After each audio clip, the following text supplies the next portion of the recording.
Olá, futuros mestres e mestras. Meu nome é Ida Giovana, eu sou pesquisadora em Direito e também mestrando em Direito pela UNB. E eu sou o Gustavo Assis, eu sou mestre em Direito pela UNB, eu sou mentor acadêmico e o criador do GPS da aprovação do mestrado. Bom, nós estamos aqui no Mestrando Cast, né? E esse é o podcast que vai te ensinar tudo o que é necessário para ser aprovado no mestrado. E o tema do episódio de hoje é Encontrando o problema de pesquisa ideal para o seu projeto de mestrado. Então vamos lá, Gustavo, explica para a gente o que é um problema de pesquisa e a importância desse elemento dentro de um projeto. Excelente questão, Ida. Primeiramente, estou muito feliz de estar aqui em mais um Mestrando Cast para falar de um tema que é crucial dentro de um projeto de pesquisa. É um assunto que gera muitas dúvidas para os candidatos, que estão se preparando para a seleção de mestrado. Como que eu encontro, Gustavo, o meu problema? O que é um problema? E hoje a gente vai ter essa oportunidade aqui, no Mestrando Cast, de compartilhar essas informações com as pessoas, que têm essa dúvida. Então, bora lá, vamos falar um pouquinho dessa parte introdutória acerca do que é um problema de pesquisa e qual é a importância disso dentro de um projeto de pesquisa. Basicamente, Ida, eu diria que o problema de pesquisa é a grande questão que a sua pesquisa pretende responder, só que de modo científico. Então, é a grande questão que a sua pesquisa pretende responder de modo científico. Algumas pessoas vão chamar de lacuna, questões controversas, e o fato é, Ida, que sem problema de pesquisa, não há pesquisa. Então, é necessário que o seu projeto tenha um problema de pesquisa. Existem alguns elementos, Ida, dentro do projeto que não são, dependendo do programa, não vai ser obrigatório que exista. Por exemplo, não são todos os programas que exigem que o candidato coloque o elemento do cronograma dentro do projeto de pesquisa, que esse cronograma é feito depois que a pessoa está dentro do mestrado. Tem programas que não exigem um elemento de hipótese. Agora, o problema, realmente, todos os programas que eu acompanho, não existe projeto de pesquisa sem o problema de pesquisa. Então, não existe projeto de pesquisa sem o problema de pesquisa. Então, eu falo que é um elemento fundamental, eu diria que é o mais importante, porque toda a sua pesquisa vai girar em torno do seu problema de pesquisa. Eu trouxe até um exemplo para poder exemplificar, o que seria um exemplo, Gustavo? As pessoas têm dúvida, o que seria um problema de pesquisa. E eu peguei um exemplo de uma pesquisa real com o seguinte problema. O nível de escolaridade influencia na preferência político-partidária? Esse é um exemplo de um problema de pesquisa, e bem atual, em virtude do momento político que a gente está, enfim, aí bem próximo das eleições. Então, o nível de escolaridade influencia na preferência político-partidária? Pô, isso gera uma série de questões e só realmente uma pesquisa científica, é uma pesquisa empírica para conseguir jogar luz nessa realidade e apontar uma resposta científica válida. Então, em resumo, o problema de pesquisa é uma grande questão que a sua pesquisa vai resolver de maneira científica. Perfeito, Gustavo. Agora me veio o seguinte questionamento, O que não pode ser considerado um problema de pesquisa? Conta pra gente. Excelente pergunta, Ida. O que não pode ser considerado um problema? Muita coisa não pode ser considerado um problema. Às vezes as pessoas acham que o problema de pesquisa é uma interrogação, é uma questão. Só que essa questão ela tem que ser científica. Não dá para ser, por exemplo, um juízo de valor. Eu te virar e te perguntar e lançar a seguinte questão.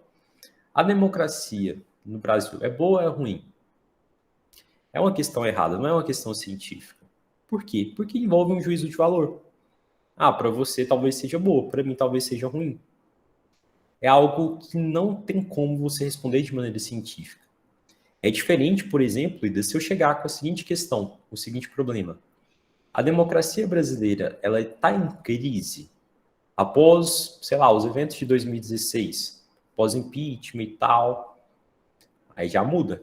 Percebe que eu saio do juízo de valor e entro numa questão mais técnica, mais afunilada, com um marco, por exemplo, temporal. Então, não pode ser considerado problema de pesquisa questões que envolvam juízos de valor. Um exemplo, né, de um problema de pesquisa também, né, que é científico, é o seguinte: o medicamento X, ele é eficaz para o tratamento da COVID? É uma questão, é um problema de pesquisa. Não envolve um juízo de valor. Então, Ida, tudo que envolve juízo de valor não pode ser considerado um problema de pesquisa. Excelente, Gustavo. Então, eu queria saber quais são os tipos de problemas existentes. Excelente pergunta, Ida.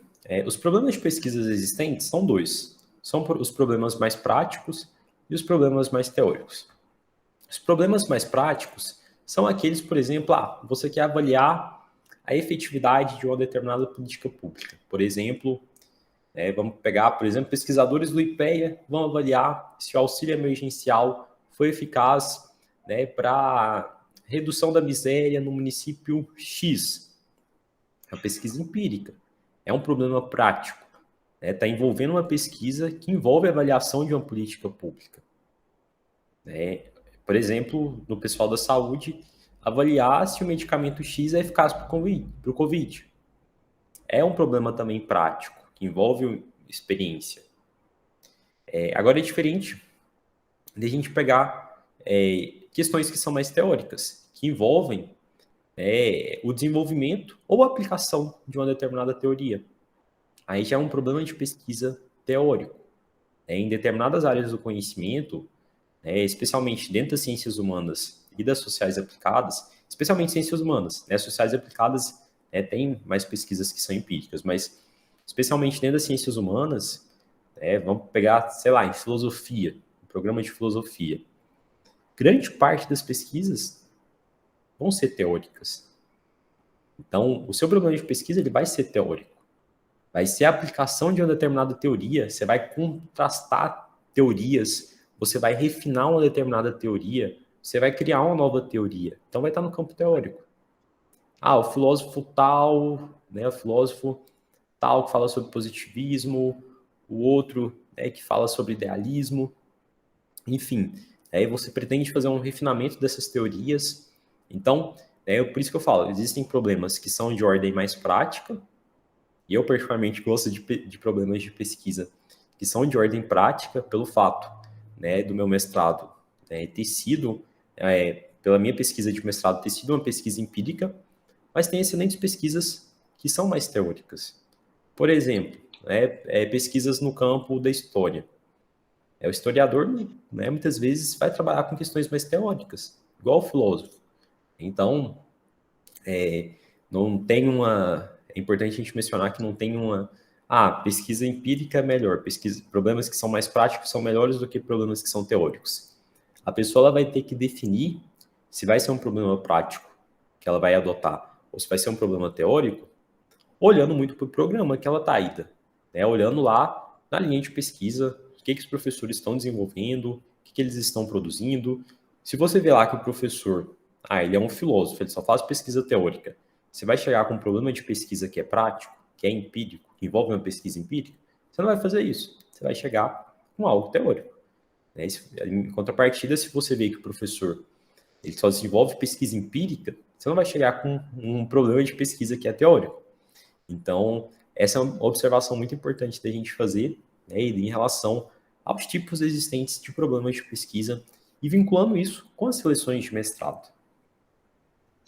Muito bom, Gustavo. E aí agora me veio até lembrando, não sei se você vai lembrar, mas quando eu estava escrevendo o meu projeto, teve uma situação, e aí eu estava finalizando o projeto, estava na fase já finalizando mesmo e ali dando umas repaginadas na problemática, né? Já meio que caminhando para a reta final mesmo. Aí eu fui lá no grupinho do Telegram, o grupo Raiz de Pesquisa, para aquelas pessoas que não conhecem, mas a gente sempre está falando aí nas redes sociais. Gustavo, mas olha, eu estou produzindo, estou aqui no item da problemática e tem algum problema colocar 2 perguntas? E aí o que eu penso, né? Às vezes a gente está ali pensando na problemática e às vezes vem a ideia de ligar uma pergunta com a outra, né? E como se uma fosse o desdobramento da outra, Gustavo. Então, eu queria saber, né? É possível trabalhar com mais de um problema de pesquisa, né? O que você entende sobre isso? Isso é algo que pode vir a não ser adequado, né? Já não dando spoiler, mas eu acho que é bem interessante a gente você falar sobre isso. Excelente, Ida. Essa pergunta realmente é bem interessante. Eu já vi pesquisas com mais de um problema, mas eu não recomendo, inclusive a nível de doutorado. Por que isso? Porque você tem que pensar que toda a sua pesquisa ela tem que responder uma questão. Se responder uma questão já é difícil, imagina você respondendo duas questões. É muito difícil. Então, pela questão da complexidade que envolve uma pesquisa, o que é mais comum, o que é mais usual nas pesquisas, é elencar um problema de pesquisa. Ah, Gustavo, mas eu tenho aqui um milhão de dúvidas, 1 milhão de lacunas. Aí você vai ter que filtrar. Quais dessas perguntas, quais dessas lacunas você considera que é o âmago da sua pesquisa, que é aquilo que é central? Porque muitas vezes, Ida, é natural, vão surgir uma série de dúvidas, mas muitas vezes, a grande maioria das dúvidas, elas vão orbitar no entorno de uma grande questão. Então, todas as outras perguntas que você tem, muitas vezes vão orbitar em torno de uma grande questão central. Então, podem surgir subquestões a partir do seu problema de pesquisa. E é natural que surja, e é bacana. Às vezes vai surgir uma questão, uma subpergunta do seu primeiro objetivo específico, quando você estiver pensando na metodologia. Ou como é que eu faço determinada coisa? Isso é natural. Só que o problema de pesquisa, igual eu comentei, tem que ser aquela grande lacuna que você pretende responder. Se você pretende responder 2 grandes lacunas, seu trabalho fica muito extenso. Então, não recomendo a nível de mestrado, né? Talvez a nível de doutorado, mas o mais comum realmente é trabalhar com um único problema, tá bom? E sempre tendo consciência de que vão surgir dúvidas, mas essas dúvidas não são problemas de pesquisa. Muitas delas vão derivar de uma grande questão. E muitas vezes a gente tem dificuldade, Ida, para mapear a grande questão. Por quê? Porque a gente está com um déficit de leituras e fichamentos, que é a base. Se você quer pensar em um tema de pesquisa, se você quer encontrar um grande problema de pesquisa, não tem como você encontrar sem antes você ter feito a base. A base é o quê? Estudar. Leitura e fichamento de artigos. Não tem como você fazer uma pesquisa sem antes você fazer um estudo.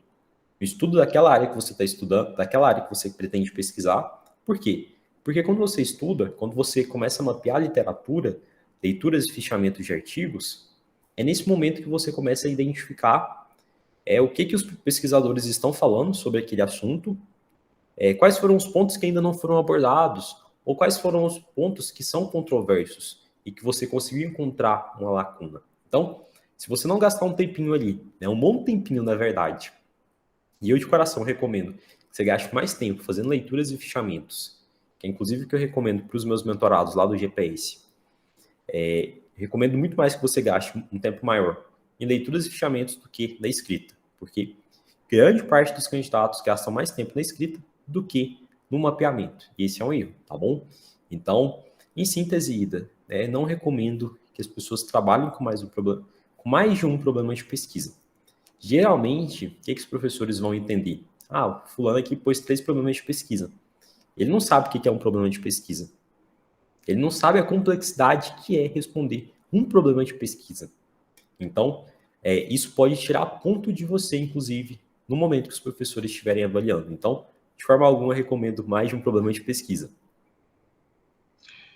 Excelente, Gustavo. E agora que você já nos respondeu, né, foi justamente isso que você comentou comigo. Não, Ida, deixa apenas em um problema de pesquisa, já vai estar muito bom, já vai estar excelente, né? Eu lembro que foi justamente isso que você falou. Então, é uma dúvida, aquelas que a gente está fechando o projeto e que é natural vir, porque o projeto tem tantas nuances, né? E é natural, às vezes a gente quer abraçar porque você quer que a pesquisa do mundo, e acho que o problema é acaba que o problema... Eu queria usar 3. Exatamente. Exatamente. Então, acaba que o problema de pesquisa ele também é um braço da própria delimitação da pesquisa, né, Gustavo? Mas seguindo, Gustavo, você que auxilia diversos candidatos, né, em seleções de mestrado, eu acho que seria interessante, Gustavo, você citar para a gente quais são os erros mais comuns em um problema de pesquisa que você vê com frequência, ou seja, quais erros mais frequentes, Gustavo? Os que você está sempre se deparando, que sempre é relatado para você, enfim. Excelente, Ida. Uma primeira questão que eu quero tocar nesse ponto dialoga muito com o que eu já venho falando. Em relação à questão da falta de aprofundamento teórico. Eu comentei, que toda pesquisa, ela nasce primeiramente de um bom estudo. Então, algo que realmente eu vejo que leva os candidatos a elaborarem problemas de pesquisa de uma forma errada e um problema de pesquisa ali de uma forma totalmente equivocada, muitas vezes a falta de aprofundamento teórico naquele campo que a pessoa está estudando, a falta de diálogo com outros pesquisadores, a falta, por exemplo, né, de participar de um congresso ali, de ter contato com outros pesquisadores, de apresentar um resumo, de trocar ideias. Então, eu vejo que essa falta de aprofundamento teórico faz com que, né, as pessoas elaborem problemas de pesquisa, né, que não é compatível, não tem um critério de cientificidade. A pessoa acha, problema de pesquisa é uma questão. Aí ela vai e desenvolve um problema totalmente ali incongruente com o programa, com as linhas, com o que os professores estão desenvolvendo. Então, esse é um primeiro grande erro. Falta de aprofundamento teórico e falta de diálogo com outros pesquisadores da sua área de conhecimento naquele tema que você está desenvolvendo. Um segundo erro muito comum, Ida, que eu vejo, são problemas de pesquisas que são muito amplos, que são muito genéricos. O pessoal sempre tem que ter consciência de que o mestrado são 2 anos. Então, não tem como você desenvolver uma pesquisa que seja muito abrangente, que envolva, né, algo ali em âmbito nacional, que envolva você coletar dados, né, de forma presencial em todas as capitais do país. Enfim, é algo inviável. Então, você tem que ter a consciência de que o seu trabalho ele precisa ser bem afunilado, de que o seu problema de pesquisa ele tem que ser afunilado. Você tem que pensar quais são os recortes que você vai adotar, temporal, espacial, material, porque quanto mais bem recortado tiver o seu tema, melhor para ti. Melhor porque os professores vão olhar e vão falar, realmente, essa pessoa aqui, ela sabe fazer pesquisa. Às vezes, lá na graduação, né, daí a gente quer falar de coisas, e acontece, é super natural. A gente vê TCCs que são muito abrangentes. Vou pegar um caso aí da nossa área de conhecimento. Na minha época da graduação, Ida, era moda, né, tinha até uma listinha dos professores chegavam lá nas salas, né, na época do TCC, colocavam os temas mais comuns. Na nossa área do conhecimento, eu lembro que a moda era falar sobre ativismo judicial, era falar sobre algo lá dentro de direito de família, não sei se era... Não lembro exatamente o que era dentro de direito de família, mas enfim, vou pegar o caso do ativismo judicial. E as pessoas faziam um trabalho sobre ativismo judicial. O ativismo judicial no Brasil e o Estado Democrático de Direito. É muito amplo. Ativismo é um assunto que dá pano para manga. Qual é o recorte? E muitos trabalhos desses eram feitos sem recorte nenhum. Né? Eram problemas muito abrangentes, mas que para nível de graduação a gente entende. A pessoa está começando o primeiro trabalho, só que para nível de mestrado não passa não. Né? Então, a gente tem que tomar cuidado. Às vezes a pessoa acha, tirei 10, Gustavo, no meu TCC, quero usar esse tema para o meu projeto. Mas beleza, o fato de você ter tirado 10 lá no seu TCC não significa que tudo ali tá bacana, não. A nível de mestrado, a rigorosidade é muito maior. Então, eu vejo que questões que são muito amplas, a gente tem que tomar muito cuidado. Tem um outro ponto aqui também, Ida. Deixa eu só beber uma água aqui.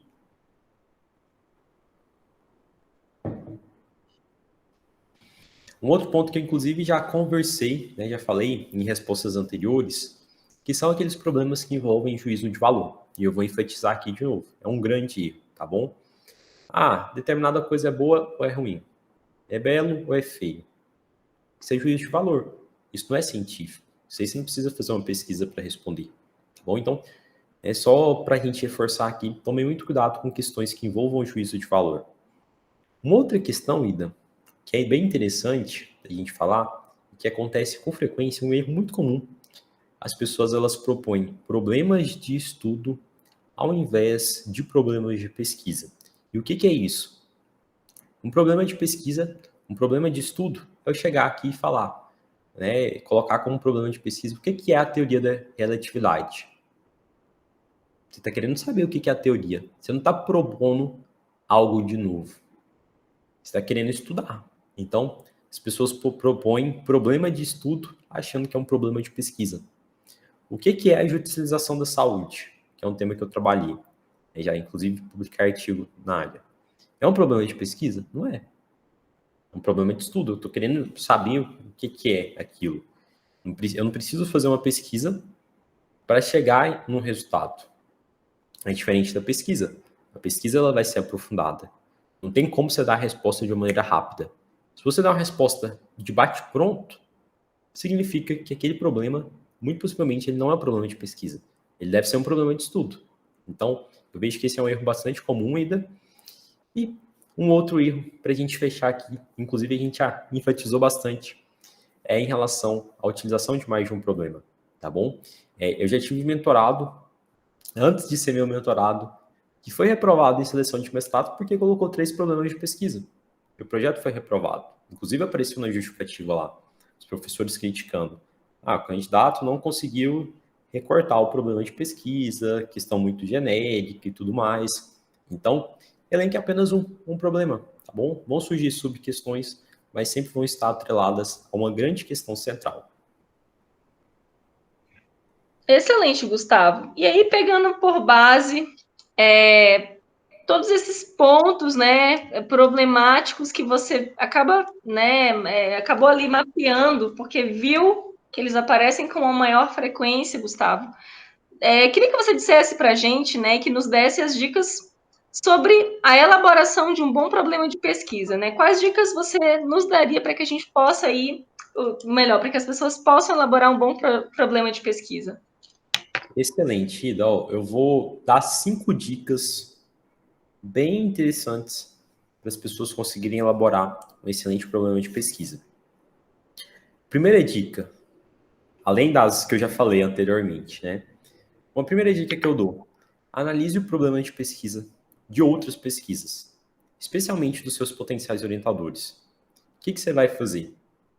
Você vai entrar lá no currículo Lattes dos seus professores, olha lá as últimas produções, especialmente as 3 últimas, abre lá o artigo, começa a ler, identifica a lacuna que aquele artigo buscou responder. Você vai identificar qual que é o problema de pesquisa. Aí você vai começar a identificar, o professor ele pesquisa nessa área. O professor, Gustavo, ele vem de uma pegada mais teórica. O problema de pesquisa que ele desenvolve nas pesquisas dele são problemas mais teóricos. Não, Gustavo. O professor aqui, ele realmente é de uma pegada empírica, é só pesquisas empíricas, e com isso você vai ter uma série de insights. Você vai aprender, você vai ver na prática como é que o professor, ele delimitou aquele problema de pesquisa. Qual foi o recorte que ele adotou? Então, tudo isso é muito importante. Essa é a minha primeira dica. Analise o problema de pesquisa de outras pesquisas, especialmente dos seus potenciais orientadores. Uma segunda dica que eu te dou é mergulhar de cabeça na teoria. Mergulha de cabeça, leituras e fichamentos, e você vai buscar identificar os pontos que são controversos ou pontos ainda não explorados, porque muito possivelmente vai ser dentro disso que você vai conseguir formular o seu problema, tá bom? Então, não adianta você querer sentar a bunda na cadeira e já querer escrever o seu projeto de pesquisa, sem antes passar por essa etapa anterior. Então, não faça de forma alguma. Eu sei que dá uma vontade de já começar a escrever, só que se você não fazer esse trabalho de base, vai ser ruim para a sua preparação. Então, mergulhe de cabeça na teoria, porque, como eu já comentei anteriormente, toda boa pesquisa, todo bom projeto, toda boa dissertação, toda boa tese, todo bom artigo começa primeiramente com a base. E a base é o quê? Estudar. Estude de uma maneira eficaz, tá bom? Leia os artigos, faça fichamentos, os principais pontos, quais são os principais teóricos, qual foi a metodologia empregada naquele artigo. Tudo isso aí vai te dar, realmente uma base muito interessante. Uma terceira dica que eu te dou é que você defina o seu tema antes de você pensar no seu problema. Então, defina o tema, porque o problema ele vai ser como se fosse uma delimitação ali do seu tema. A grande questão que você pretende investigar. E o tema ele vai ser mais aberto, vai ser algo ali mais geral.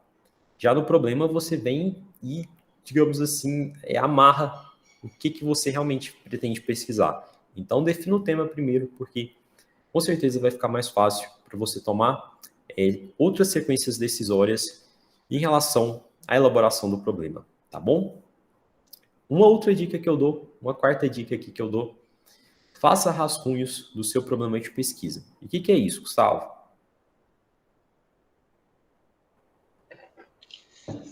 Em relação a rascunhar o problema, você tem que ter ideia de que o seu primeiro problema de pesquisa que você rascunhar não vai ser o seu problema de pesquisa que você realmente vai adotar. Mas o que é importante que você faça? Que você comece a rascunhar.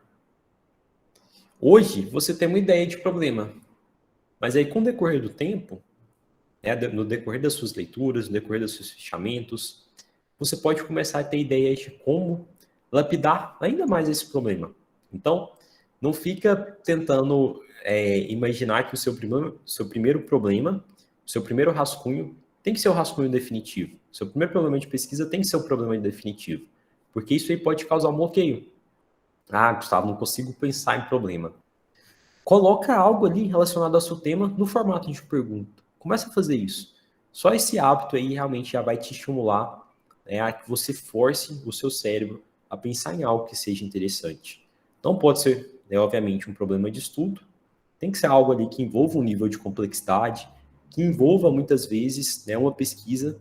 Na verdade, em todos os casos, que envolva uma pesquisa, você tem que coletar dados, que você tem que ir para o campo bibliográfico, para o campo empírico, enfim, para que você consiga trazer uma resposta para esse problema de pesquisa. Essa resposta a gente chama na pesquisa como hipótese, dentro de um projeto, uma solução provisória, que pode ser corroborada ou pode ser refutada no decorrer da sua investigação. Então, essa é uma dica também que eu te dou, uma quarta dica. E quinta dica que eu te dou é que você realmente reflita se esse problema ele vai ser viável. Ele vai ser inviável de ser pesquisado durante os 2 anos? Ou eu estou colocando aqui uma questão muito abrangente? Estou falando sobre ativismo judicial e democracia no Brasil. Mas beleza. Dentro do ativismo judicial, dentro da democracia no Brasil, o que você pode encontrar para recortar, para afunilar? Para que você não gaste mais que 2 anos para desenvolver sua pesquisa e também para que ela não fique genérica. Então, Ida, de forma sintética, essas são as principais dicas. Primeira dica, vamos recapitular aqui. Analisar o problema de pesquisa de outras pesquisas, especialmente dos seus potenciais orientadores. Uma segunda dica, mergulhar de cabeça na teoria, buscando identificar pontos controversos ou ainda não explorados dentro da área do conhecimento, dentro daquele tema que você quer pesquisar. Terceira dica, defina o tema antes de elaborar o problema, porque isso vai te dar uma clareza muito boa. Quarta dica, faça resumos. Na verdade, não faça resumos, faça rascunhos do seu problema de pesquisa, tá bom? Faz aí pelo menos as 3 versões do seu problema de pesquisa. E uma quinta dica que eu dou, reflita se realmente aquilo vai ser viável dentro dos 2 anos. Eu me recordo, Ida, só para a gente fechar em relação a essa última dica, de um mentorado que eu tive, é o caso do Luiz, e para a gente exemplificar essa questão da viabilidade. E o Luiz, ele tinha adotado um recorte no projeto dele que ele teria que analisar durante o mestrado cerca de 1.000 decisões, na íntegra, de cabo a rabo. Eu falei, Luiz, tá muito abrangente. você precisa delimitar mais. Você tem que delimitar mais esse problema aí. Você tem que pensar em formas, critérios de exclusão, enfim. E ele foi estudando, foi analisando, ele encontrou uma forma de afunilar. Então, é importante que a gente encontre pontos de afunilamento dentro do nosso problema, senão a gente corre o risco de cair numa vastidão de conhecimentos, coisas que não são científicas, né? Quem quer falar de tudo não fala de nada, e pesquisa não é genérica, pesquisa é realmente aprofundamento e um grãozinho de areia bem pequeno, mas é um aprofundamento. Então, o seu problema de pesquisa ele tem que realmente estar afunilado num grãozinho de areia. E com isso, você mostra para os professores que você realmente entende de pesquisa, de que realmente aquilo vai ser viável de ser feito durante os 2 anos. Bom, Gustavo, eu achei excelente essas dicas, né, sobre os erros, né, mais comuns em problemas de pesquisa que você mais vê e mais viu com frequência, né, porque você já mapeou anteriormente, com base na sua própria experiência. Então, Gustavo, eu achei muito interessante essas dicas, né, também que você nos deu para a elaboração de um bom problema de pesquisa, e eu me centrei aqui em 2, que eu achei muito interessante. Como essa dica de analisar o problema de pesquisa de outras pesquisas, né, especialmente dos seus potenciais orientadores, ou seja, você vai dar ali aquela olhada, aquela mapeada nos trabalhos anteriores dos seus potenciais pesquisadores, que é uma coisa que você sempre enfatiza bastante, né? E, por último, né, mergulhar de cabeça na teoria para buscar identificar os pontos controversos, ou melhor, aqueles pontos ainda não explorados e que podem ser benéficos ali para o programa que você está se candidatando, ou que você vai se candidatar ou pretende se candidatar. Então, eu acho isso muito interessante, Gustavo, porque vai esbarrar justamente pegando lá o episódio anterior, né, que a gente já falou, né, sobre as 5 crenças limitantes ali que nos limitam e acabam nos atrapalhando na preparação para o processo seletivo, que é essa ideia de você não conhecer os professores do programa. Mas você não precisa conhecer os professores num sentido pessoal, no sentido de ser amigo deles, no sentido de...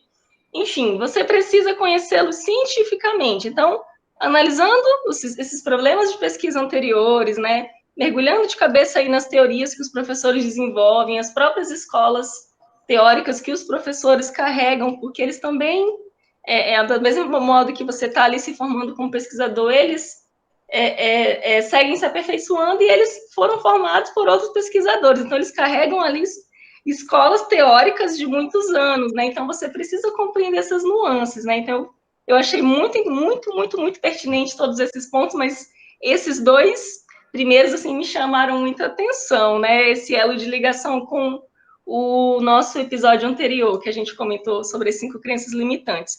E caminhando, Gustavo, finalmente para a última pergunta, né? Qual mensagem, então, a mensagem final que você deixa para quem está elaborando o problema de pesquisa, Gustavo, mas está aí com aquelas dificuldades que são naturais, né, de quem está elaborando o projeto de pesquisa? Ida, uma mensagem final que eu quero deixar para quem está aí elaborando um problema de pesquisa, está com dificuldade, eu sei, é natural, eu já passei por isso, né? Você também, Ida, e a gente vai continuar passando por essa situação. A cada pesquisa nova é realmente uma dificuldade, é um novo problema. E com o decorrer do tempo, isso vai ficando naturalmente mais fácil. A gente conseguir pensar em lacunas. Por quê? Porque a gente começa, né, realmente a aprofundar tanto naquela área do conhecimento que a gente começa a realmente identificar diversos pontos que ainda não foram respondidos satisfatoriamente, muitos pontos que ainda são controversos, e isso vai ficando mais fácil. Mas para quem está começando, é um pouco mais difícil. Então, tenha essa consciência. Respeite o seu limite. Respeite que você está começando. Você está num processo de aprendizagem. Então, a frase que eu deixo é só para a gente encerrar, né, o nosso Mestrando Cast de hoje, é de que saiba que você não está sozinho.